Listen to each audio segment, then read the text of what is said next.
All right, let's talk crypto security. You see the headlines, right? It feels like every day there's a new hack, a new vulnerability, another reason to be nervous. Well, today we're going to cut right through all that noise. We're going to talk about building your own digital fortress by looking at the real threats and the solutions that actually work. So, let's start by getting a handle on just how big this problem really is. First, just look at this number. According to Chainalysis, a mind-blowing $2.17 billion was stolen in just the first 6 months of 2025. Let that sink in. That's not for a whole year. That's just half of one. A figure like that, well, it demands our full attention. And here's the kicker. This isn't some one-off spike. This is a crisis that's picking up speed. The first half of 2025 has already blown past the previous peak from 2022. I mean, it's not even close. If this keeps up, we are on a trajectory for a devastating $4.3 billion in losses by the end of the year. Okay, those numbers are absolutely terrifying, but they lead us to the most important question we could possibly ask. How are the attackers actually pulling this off? Because, understanding their playbook is the very first step to building a real defense.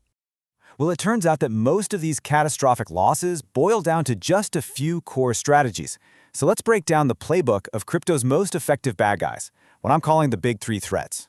So the main ways they get in are through direct hacking, through phishing, which is really all about tricking people, and by exploiting hidden vulnerabilities in smart contract code.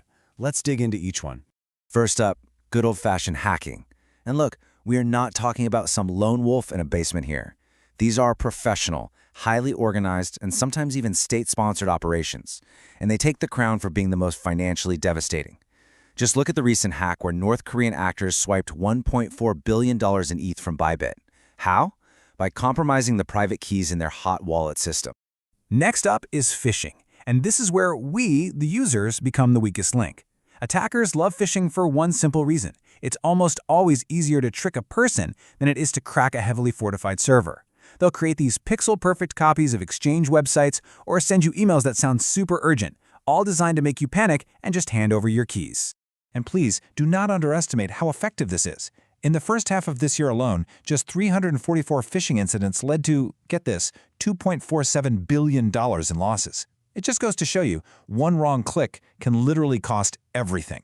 So, while phishing targets the user, our third major threat targets the system itself. These are the silent killers, vulnerabilities lurking in the code. You know the smart contracts that are the backbone of DeFi? They can have bugs, and hackers are absolutely relentless at finding and exploiting them. And the truly brutal part here is the blockchain's immutability. Once those funds are drained through a bug, they are almost always gone for good. Okay, enough doom and gloom. We've seen the threats, now for the most important part, how we fight back. Let's start building our defense, starting with the absolute essentials that everyone, and I mean everyone, from individual investors to massive institutions, needs to be doing.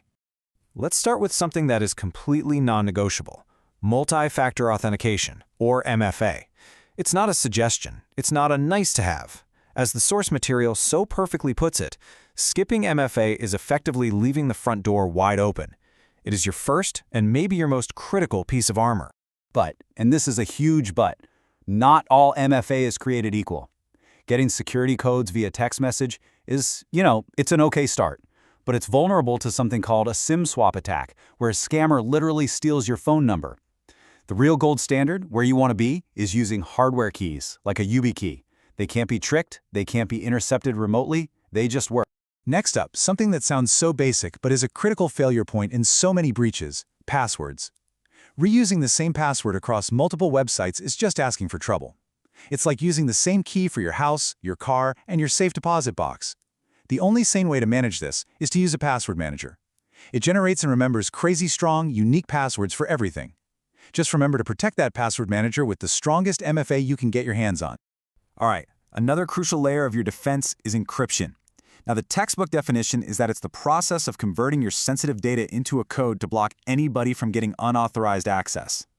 But honestly, here's a much better way to think about it.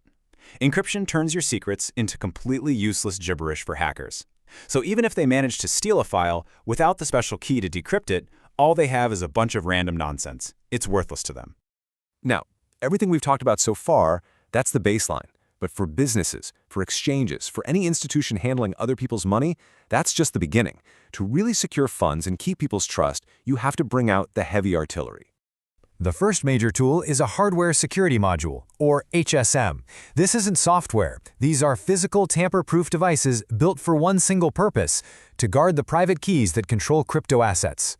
The source describes them perfectly as your personal vault for those all-important keys. Seriously, just think of it like Fort Knox. The keys can be used to sign transactions from inside the secure device, but they can never, ever be taken out or exposed to the internet. Next up, you absolutely need a rock-solid system for identity and access management, or IAM. This is all about controlling who can do what inside your organization. It's the digital gatekeeper that makes sure employees only have the access they absolutely need to do their jobs and not announce more. So a good IAM system will let you enforce permissions based on someone's job role. It creates a clear audit trail of every single action, and, this one is huge, it automatically revokes access the instant an employee leaves the company. This closes a massive hole for both accidental and malicious insider threats. And finally, we have intrusion detection and prevention systems. You can think of these as a 24/7 security guard for your entire network, constantly monitoring all the traffic, looking for suspicious activity or patterns that might signal an attack is underway. The source uses the perfect analogy for this. They're like security cameras that can automatically lock the doors. So they don't just watch for threats, they are set up to automatically block that suspicious traffic and lock down the network in real time. They stop attackers before they can ever do any damage.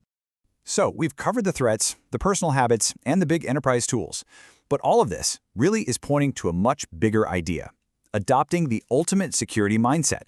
This isn't just about a feature you can add or a line item on a budget. And this brings us to what might be the single most important takeaway from all of this today.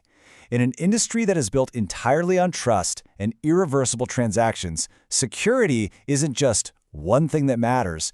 As the source puts it, it's the only thing that actually matters. It's the entire foundation, period. And that really just leaves us with one final question for you to think about. Whether you're a single investor or you're running a multi-billion-dollar exchange, are you treating security like it's some optional extra and afterthought, or are you building it into the very foundation of everything you do? Because in this space, that one choice makes all the difference in the world.